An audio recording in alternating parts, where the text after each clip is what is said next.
Petroleum मसनूआत की कीमतों में कमी। पेट्रोल 6 रुपये 17 पैसे फी लीटर सस्ता, नई कीमत 269 रुपये 43 पैसे हो गई।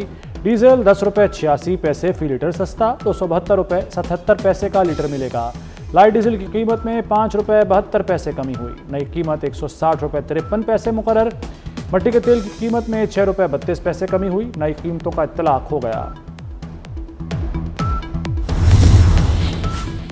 ओगरा ने एलपीजी 2 रुपये किलो महंगी कर दी, सरकारी कीमत 237 रुपये फी किलो मुकर्रर। घरेलू सिलेंडर 27 रुपये इजाफे के साथ 2797 रुपये का हो गया। कमर्शियल सिलेंडर 103 रुपये महंगा हुआ, कीमत 10,760 रुपये पर जा पहुंची। बलोच यकजहती कमेटी के लोकल इंतजामिया से मुज़ाकरात कामयाब, बलोच यकजहती कमेटी ने धरना खत्म करने का इंदिया दे दिया। बलोच यकजहती कमेटी ने गवादर में धरना दे रखा है। हमास के सरबराह इस्माइल हनिया ईरान में इसराइली हमले में शहीद। इस्माइल हनिया को तेहरान में उनकी रिहाइशगाह पर गाइडेड मिसाइल से निशाना बनाया गया। इसराइल ने रात 2 बजे तेहरान में मिसाइल फायर किया। हमले में इस्माइल हनिया का मुहाफिज भी शहीद। इस्माइल हनिया ईरानी सदर की तकरीब हलफ बरदारी में आए थे।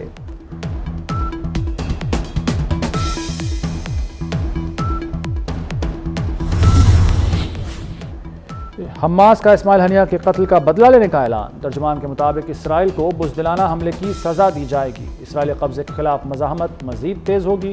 शहीद इस्माइल हनिया के बेटे के हौसले बुलंद।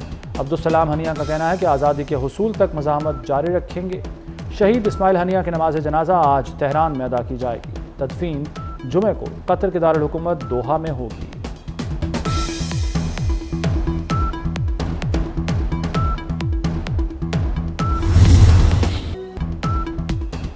इस्माइल हनिया के कत्ल का बदला लेना तेहरान का फ़र्ज़ है। मुजरिम और दहशतगर्द सेहूनी हुकूमत ने हमारे घर में हमारे मेहमान को शहीद किया और हमें सोगवार किया। सुप्रीम लीडर आयतुल्लाह खामनाई का सख्त रद्द-ए-अमल। ईरानी सदर ने कहा कि अपनी सरजमीन और इज़्ज़त का दिफा करेंगे। पासदारान इनकलाब का कहना है कि हनिया के कातलों को दर्दनाक जवाब मिलेगा। मुल्क में इस्माइल हनिया के कत्ल पर 3 रोज़ा सोग। ईरान ने इंतकाम के लिए सुर्ख परचम लहरा दिया। अमेरिका का इसराइली हमले से लाताल्लुकी का इजहार। मंसूबे का इल्म था, ना इसमें शरीक हैं। कशीदगी कम करने के लिए काम कर रहे हैं। कशीदगी कम करने का तरीका जंगबंदी है। अमरीकी वज़ीर ख़ारजा एंटनी ब्लिंकन का रद्द-ए-अमल। अमरीकी वज़ीर दिफा ने इसराइल का दिफा किया। लॉर्ड ऑस्टिन ने कहा कि इसराइल पर हमला हुआ तो अमरीका दिफा करेगा। तर्जुमान इसराइली फ़ौज डैनियल हेगरी का कहना है कि हर तरह की सूरत हाल का सामना करने के लिए तैयार हैं।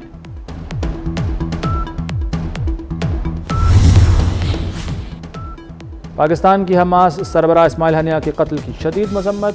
तर्जुमान दफ्तर ख़ारजा मुमताज़ ज़हरा बलोच का कहना है कि पाकिस्तान मावराए सरहद दहशतगर्दी की मजम्मत करता है। हमें इस हमले के वक्त पर शदीद हैरत है। इस्माइल हनिया की शहादत से अमन की कोशिशों को नुकसान पहुँचा है। वाक़े के बाद खित्ते में कशीदगी बढ़ने का खतरा। आलमी मंडी में तेल की कीमतें ऊपर चली गई। चीन का कहना है कि इस्माइल हनिया का कत्ल मज़ीद इलाकाई अदम इस्तेहकाम का बायस बन सकता है। रूस ने इस्माइल हनिया के कत्ल को नाकाबिल कबूल करार दे दिया। तुर्क सदर की इस्माइल हनिया के कत्ल की शदीद मजम्मत। तैयब एर्दोगान ने कहा कि कत्ल का मकसद गजा में जंग को इलाकाई सतह तक फैलाना है।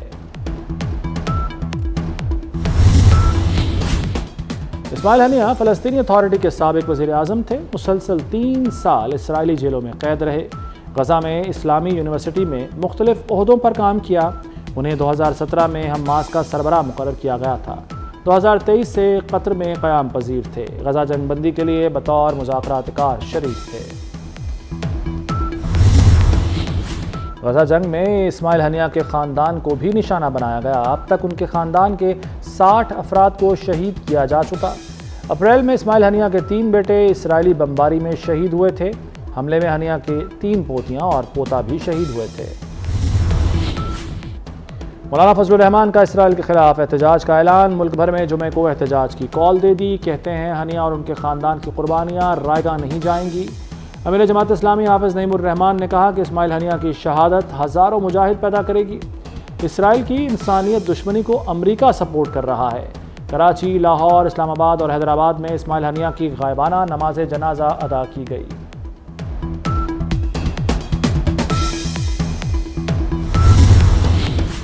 رواں مالی سال پاکستان کی آؤٹ لک مستحکم رہے گی، قرض ادائیگی کے لیے غیر ملکی امداد پر انحصار زیادہ ہے۔ اسٹینڈرڈز اینڈ پورز کی پاکستانی معیشت پر رپورٹ جاری، S&P کے مطابق مہنگائی کی بلند شرح سے مشکلات ہیں، غیر یقینی صورتحال سے پالیسی سازی پر اثر پڑے گا۔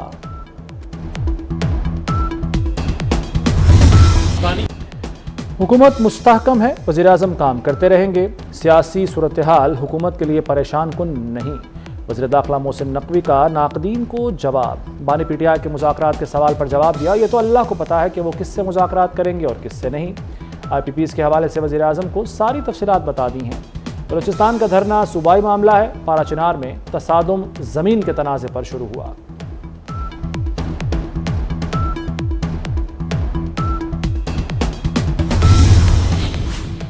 وزیر داخلہ محسن نقوی سے کرم سے تعلق رکھنے والے وفد کی ملاقات۔ وزیر داخلہ کو کرم میں پیش آنے والے واقعات پر تشویش کا اظہار۔ محسن نقوی نے کہا کہ دو گروپوں کے درمیان تصادم کو غلط رنگ دیا گیا، علاقے کی سرکردہ شخصیات کو اپنا مثبت کردار ادا کرنا چاہیے، حکومت معاملے کے حل کے لیے ہر ممکن معاونت فراہم کرے گی۔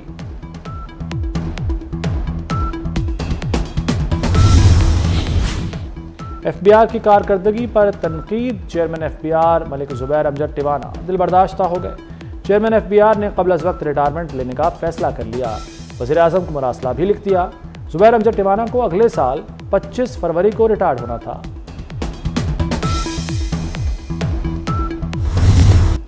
قائمہ کمیٹی پارلیمانی امور نے الیکشن ترمیمی بل 2024 کی منظوری دے دی، بل کے حق میں 6، مخالفت میں 4 ارکان نے ووٹ دیا۔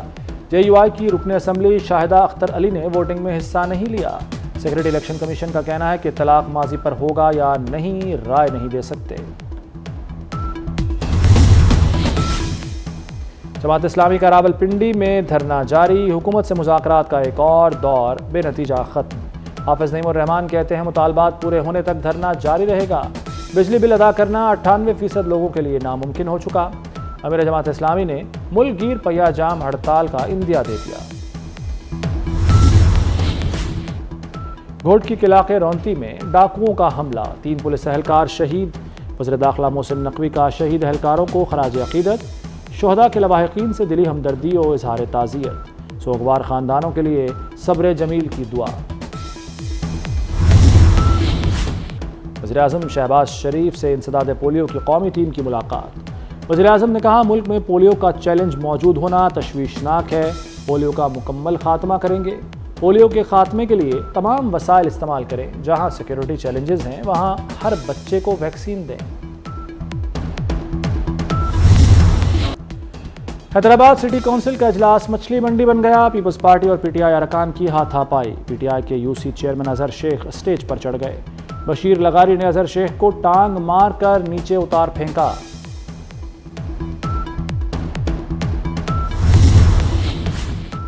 اسماء بخاری سے منسوب جعلی ویڈیوز کا کیس، FIA نے تحقیقات کا دائرہ وسیع کر دیا، سائبر کرائم ونگ کا سوشل میڈیا اکاؤنٹس کی تفصیلات کے لیے امریکہ سے رابطہ، PTI کی کارکن فلک جاوید سمیت دیگر کے اکاؤنٹس کی تفصیلات طلب، FIA نے فلک جاوید کے گھر طلبی کا نوٹس بھی لگا دیا۔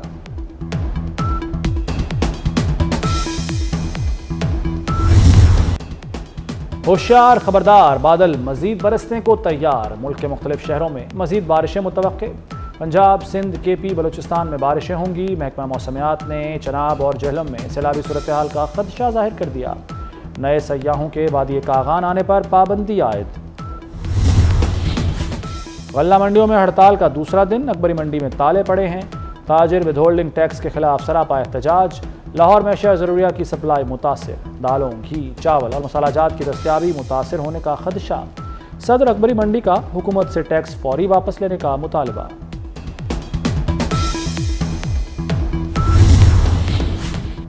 برطانیہ میں گرمی کی شدید لہر، گزشتہ روز گرم ترین دن رہا، ہیتھرو اور کیو گارڈن میں درجہ حرارت 32 ڈگری سینٹی گریڈ ریکارڈ کیا گیا، وسطی لندن میں 19 جولائی کو درجہ حرارت 31.9 ڈگری سینٹی گریڈ ریکارڈ کیا گیا تھا۔ ملک کے کئی حصوں میں جولائی میں درجہ حرارت اوسط سے 4 سے 5 ڈگری زیادہ رہا۔ اور وقار یونس نے adviser cricket affairs chairman PCB کے عہدے پر کام شروع کر دیا۔ بنگلہ دیش کے خلاف ٹیسٹ سیریز وقار یونس کی پہلی اسائنمنٹ ہے، وقار یونس نے بنگلہ دیش کے خلاف ٹیسٹ سیریز کے لیے مشاورت شروع کر دی۔ ٹیم کے انتخاب کو حتمی شکل دے کر چیئرمین پی سی بی کو بھجوائیں گے۔